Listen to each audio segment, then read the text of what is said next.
Mari izeneko emakumea ezagutzen duzue? Anboton bizi dala esan ohi dabe, baina etxe ugari omen ditu. Anboton ez ezik, Oizen, Mugarran edo Euskal Herriko beste hainbat mendietatik be ibilten da. Suge batekin ezkondu zan, Dimansugoi deitzen dabena. Bi seme alaba be baditu. Atarrabi oso ona eta zintzoa da. Mikelatx berriz, gaizto samarra atera jako. Nik, zaharren kontuak zirala usten eban. Baina behin batean gertatu jatana, kontauko deutsuet. Gabon zahar egunean, kuadrilla osoa mendira igotzea erabagi genduan.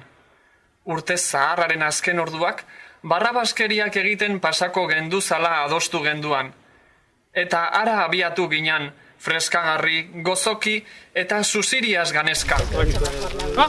Begira, ikusian dagoan lezea, bazen!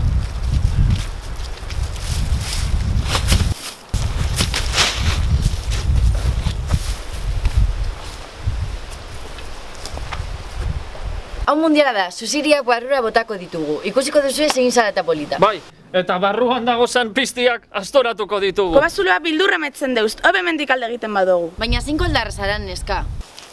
Hor barruan, zaguzarra baino ez dira gongo. Ikusiko duzue nola urtengo diren danak usututa.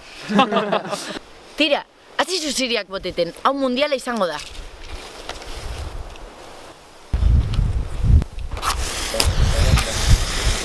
Eta hasi ginen bai, petardoak kobazulora boteten.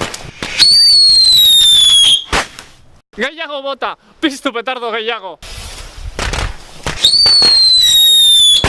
Baina bat batean, haize indartsu ikaragarria atera zen lezearen barnetik.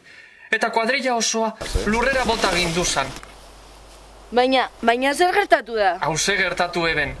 Egun harretan, Mari, Anbotoko dama, leza barruan egoan atsedena harten.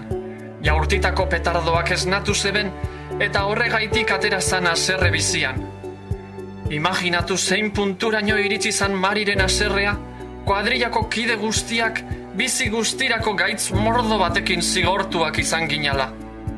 Kontuz leizeetako bakea etetzearekin, bertan Mari lotan egon daiteke, eta bera esnatzen ausartzen denak, gaitz handiak jasango ditu.